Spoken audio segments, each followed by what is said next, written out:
টানা দ্বিতীয় বছরের মতো সংকুচিত হতে চলেছে ব্যক্তিগত বিলাসবহুল পণ্যের বৈশ্বিক বাজার। বেইন অ্যান্ড কোম্পানির সাম্প্রতিক গবেষণা অনুযায়ী নামী ব্র্যান্ডগুলোর পণ্যের অযৌক্তিক মূল্য বৃদ্ধি আর সৃজনশীলতার ঘাটতির কারণে অনেকটাই অসন্তুষ্ট উচ্চবিত্ত ক্রেতারা। সেই সাথে বিশ্বব্যাপী চলমান অস্থিরতাও এই বাজার সংকোচনের অন্যতম প্রধান কারণ। বিস্তারিত ডেস্ক রিপোর্টে।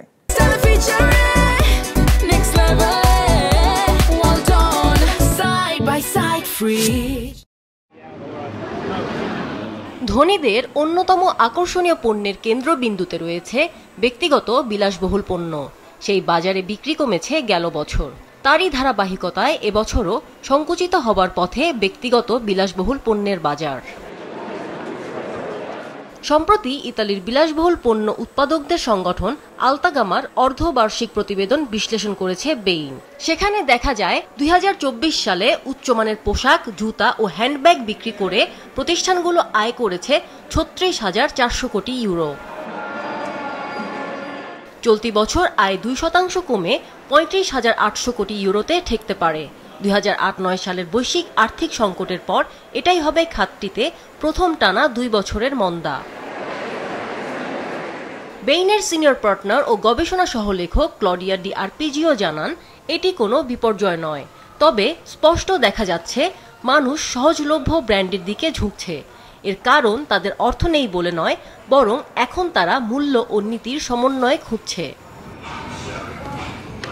করোনা মহামারীর পর 2023 সালে বাজার পুনরুদ্ধারকালে বিলাসবহুল পণ্যের বিক্রি বেড়ে 36,900 কোটি ইউরোতে পৌঁছেছিল। সাম্প্রতিক সময়ে বিক্রি কিছুটা কমলেও 2019 সালের তুলনায় বিলাসবহুল পণ্যের বাজার এখনও প্রায় 25% বড়। আর এর মানে লকডাউনের ধাক্কায় বিক্রি কমে যাওয়ার আগের অবস্থাকেও এটি ছাড়িয়ে গেছে। পূর্বাভাস অনুযায়ী মার্কিন বিলাসবহুল পণ্যের বাজার চলতি বছর প্রায় 10,100 কোটি ইউরো পর্যন্ত স্থিতিশীল থাকবে। তবে ইউরোপের বাজার সংকুচিত হয়ে 10,800 কোটি ইউরোতে নামতে পারে। আর চীন ও জাপানের বাজার 8% পর্যন্ত কমে যথাক্রমে 4,200 কোটি ও 3,100 কোটি ইউরোর সমপরিমাণে ঠেকতে পারে। তবে একমাত্র ঊর্ধ্বমুখী বাজার মধ্যপ্রাচ্য। দুবাইয়ের কেনাকাটা 4 থেকে 6% বেড়ে বাজার 2,300 কোটি ইউরোর সমপরিমাণে পৌঁছতে পারে। গবেষণা অনুযায়ী অতিরিক্ত মূল্য বৃদ্ধি ও সৃজনশীলতার অভাবের কারণে গত 2 বছরে বিলাসবহুল ব্র্যান্ডগুলো 6 থেকে 7 কোটি ক্রেতা হারিয়েছে।